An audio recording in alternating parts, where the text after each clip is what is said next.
Revolvers as we know them have been around for over 170 years, and yet in an age of sci-fi beam weapons, high-powered sniper rifles, and unmanned drones, this relic from a bygone age is still a common sight in games and movies today. But how did the weapon that won the West end up in our fiction? And why is it endured?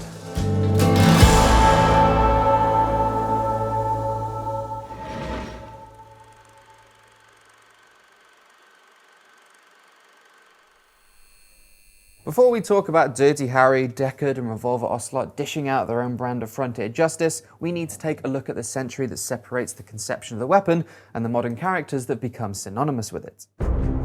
Weaponsmiths were experimenting with revolving mechanisms as far back as the late 16th century, with Chinese gunsmith Zhao Xishen creating the Shunlei Shong, a set of muskets that revolved around a central spear and put it to work defending castle walls. But the Wild West granddaddy as we know it didn't show up until the 1830s, when one Samuel Colt patented the revolving mechanism in Britain in 1835 and in the US a year later. But this new type of weapon would not reach widespread use until around 1846, during the American-Mexican War. The first iterations of the revolver were muzzle loaders, meaning that every round had to be individually placed into each chamber with the necessary gunpowder ball and caps before they could be fired. As you can imagine, it took up a lot of time to load, fire, and reload, and as such wasn't exactly popular. Some soldiers would carry multiple revolvers on their horse or hip to ensure that they could stay in the fight. Knowing Colt's patent on the revolver would expire in 1856, the competing Smith & Wesson company began prototyping a revolver cartridge, with the aim of solving the woes of long reloading times. This innovation would create a huge surge in use, especially within the military, with a vast number of them being sold to both sides of the American Civil War in 1861. And for years after, to many a settler, cattle rustler and cowboy looking to find a home and establish their fortune in the western states of America, the revolver would be their first weapon of choice. So began the era of the gunslinger as we know it.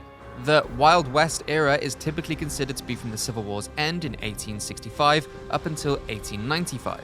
It's these 30 years of history that are perhaps most synonymous with the iconic firearm. And as a result, the era is one of the most immortalized, lampooned, and explored time periods in modern entertainment. The lawlessness and wild nature of America's growing lands made these weapons almost a necessity to some degree or another, and the technology behind them continued to develop even as settlers were finding their feet. The most common type of revolver was a single action, meaning that pulling the trigger would result in the hammer of the weapon falling to fire the bullet once. However, the hammer itself had to be manually cocked and chambers rotated. Conversely, double action means that the pull of a trigger does two things: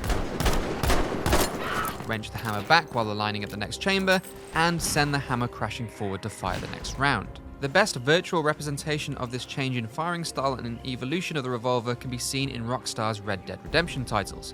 In these games, through the passage of time, John Marston and Arthur Morgan's arsenal improves, reflecting the timeline along which the revolver changed in real life. Both characters start with the revolvers that are slow and deliberate, but as in-game time passes, guns with improved shootability appear. They move from single action to double action and eventually onto automatic pistols. As in the real world, the self-loading pistol, the automatic pistol, becomes really the more practical weapon over time. By the end of the Second World War, things like the Colt 1911 have just taken over, funnily enough, from the Colt 45 predecessor of the single-action army. And by that time, they're fixed almost as the weapon of the Old West, along with the Winchester rifle and various others. The revolver starts to become almost, not exclusively, but more exclusively, the weapon of gunfighters, of cowboys. Hollywood has a key part to play in that. From the early 20th century through to the late 1960s, westerns were the most popular movie genre around. One of the earliest movies ever created was The Great Train Robbery, and the 1903 silent film featured revolvers prominently, most famously with Justice D. Barnes taking aim and firing directly towards the theatre audience. In this regard, the use of a revolver is inherently tied to the birth of filmmaking. According to film industry legend, the first feature-length movie created out of Hollywood as we know it was a 1914 western, The Squaw Man, which also featured revolvers. It's safe to say revolvers were very much in the DNA of entertainment from the very beginning, and as other mediums appeared around it, that heritage has endured. The idea of the Wild West was so instrumental to American culture that it became a focal point for their entertainment, With the Wild West so fresh in the memory come the birth of cinema, every writer, director, and actor were already intimately familiar with the larger-than-life myths and legends of the West. The Wild West was rich with potential for heroes and villains, so the genre was an easy win for those interested in telling exciting stories to new audiences.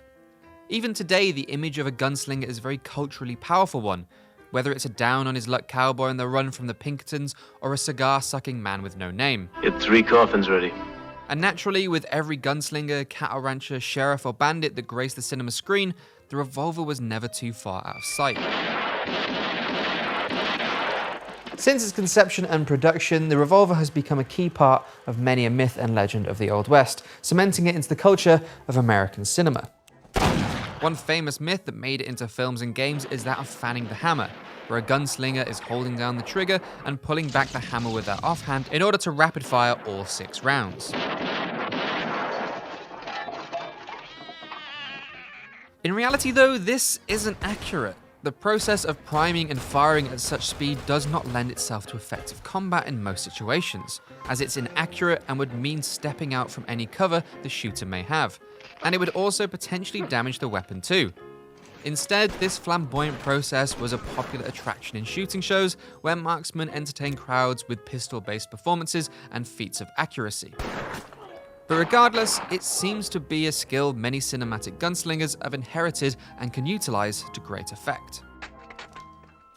The association and reputation that this weapon had with the hero archetypes of blockbuster movies was something that was maintained through the golden age of cinema and well into the 60s and 70s thanks to actors like John Wayne and Clint Eastwood. It wasn't just on screen where the revolver was the weapon of choice. For the actors, revolvers were much easier to fire with blank rounds, while automatic weapons required adapting to use the film-safe ammunition. So with something so reliable, so badass, and so iconic, there wasn't much reason to change weapons. It's no surprise then that this famous firearm would retain that reputation into video games, with arcade cabinets like Outlaw and Gunfight. Games imitating Old West duels between a player and a virtual opponent started to appear in the 1970s, and the revolver then went on to make its way into genres far beyond that of virtual westerns. Both the real-life characteristics as well as the assumed tropes that surround the revolver are huge reasons as to why it has appeared in such a vast list of wildly different video games. For instance, it's a great weapon for a horror title where the usual 6-round capacity means that you have to be accurate and deliberate with your shots, creating a sense of tension in the combat. Revolvers also usually have a slower rate of fire than other pistols in the game, creating a sense of panic as enemies close in.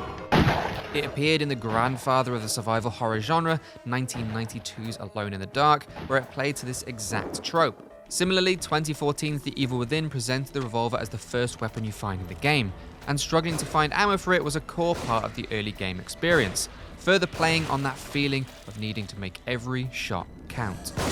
I think with films especially, and actually when you're gaming as well, there's something to the limited ammunition aspect of a revolver. People intuitively know that it's usually a 6-shot. You know that the hero or the villain has got 6 shots to do what they want to do. You can show them pausing to reload. You can use the reload animation to slow down how rapidly they can shoot, and then probably up the damage as well, and we see that in the movies. So there's something about almost the huge leap forward in technology in the 19th century. 6 shots instead of 1 is amazing. Time moves on, it's almost the other way around. It's like the number of shots is a badge of honor. It's like, you know how to use this thing because you've only got 6 shots. But if you hit them with it, they're going down. It's a common sight in the post-apocalyptic genre as well, due to the trope around the revolver that it is more reliable, more robust, and easier to maintain. Obviously, these are traits that are extremely useful if you want your firearm to work under world-ending conditions, be that the nuclear winters of the Russian wastelands, the radioactive dust of the Mojave Desert, or the fungus-infected ruins of Boston. The revolver is a mainstay in many works of science fiction as well. Its iconic shape and silhouette help create weapons that players and viewers feel like they're familiar with, even if they are transformed into something futuristic or otherworldly. Rick Deckard's gun from Blade Runner, for example, makes great use of this, as the weapon is constructed from a .44 caliber revolver with much of its parts replaced with a bolt-action rifle. It feels completely bespoke and tied to the Blade Runner universe when you see it, but still fundamentally a revolver in look and feel, if not in the way it behaves from an engineering standpoint. Games like Borderlands, Destiny, and even Final Fantasy VIII take a similar approach. putting bizarre and interesting twists on the base revolver. The beauty of doing this is that it allows players to make assumptions about the weapon they're getting, that it's slow, but boy will it be powerful. Its existence in video games also allows developers to be flexible with the way a revolver performs for the sake of valuable variety in gameplay. Games often let players choose a power and accuracy option over ammo capacity and rates of fire. A skill cannon in the hands of a Team Fortress 2 spy, or the last-ditch high-damage sidearm in Call of Duty and Battlefield aren't exactly accurate to classic revolvers, but very much carry the spirit of one. Its spirit also seeps into the characters that wield it. When you see an antagonist clutching one of these hand cannons, it says something about them. It denotes a sense of skill, that they're a professional, that they're experienced, and have a touch of the old school about them. Cast your mind back to the very first time you saw Revolver Ocelot. Just his title tells you so much about the character, which is reinforced further when you see his skill and the weird, deeply personal, borderline erotic connection he has with his gun in Metal Gear Solid. Now I'll show you why they call me Revolver. Such is the renown of the weapon that it acts as an interesting story device in Metal Gear Solid. It serves as a way to show that Ocelot is the antithesis of Solid Snake. Snake's SOCOM is a weapon that's used for stealth and infiltration, both objectives that define Snake. Ocelot's Colt single-action revolver, on the other hand, is a large, loud, showboating peacekeeper that literally cannot be silenced. Such is Ocelot. This kind of mythological history of the revolver is just fixed now. It's with us. And so we almost have parallel worlds. We have the pop culture, the entertainment world, where the revolver is more favored and more used. And in the real world, really falling out of favor. So they have this long tail. It's going to be a long time before we see the revolver disappear, even though it's strictly obsolete as a military or a police weapon. Where it does cut it is in the big screen, on TV, on your screen playing games, because you can follow the trope of increased damage, increased accuracy. Because in theory, and this is something that popular media likes to do a lot, they take a theoretical advantage, like in theory it might be slightly more accurate than a moving barrel on a self-loading pistol, and they turn it up to 11, and it's the most accurate and powerful weapon in the whole game or the whole movie, depending on who's wielding it. So it's this kind of unreality that we see this with various things, but the revolver is one of them. So the revolver's still a viable weapon if you're in a movie, not really anymore in real life. Such is the revolver's long-lasting impression and iconic form that I bet if I asked you what kind of weapon did Indiana Jones take the sword spinner down with, what weapon does Shepard use to betray Roach in Modern Warfare 2, or what firearm does Dirty Harry wield, I know what you're thinking. there would be a bloody good chance you'd be able to tell me. From the weapon that won the West to a cinematic action hero staple, to the virtual hand cannons we see in so many of our video games. The legacy of the revolver spans nearly 200 years in myth and legend, on the silver screen, and in the virtual representations we see in our games. And it shows no sign of going away anytime soon. Thank you so much for joining us on this first episode of Loadout. We've got loads more planned for you, much more than just the silver screen 6-shooter, so make sure you subscribe and catch us next week for a brand new episode.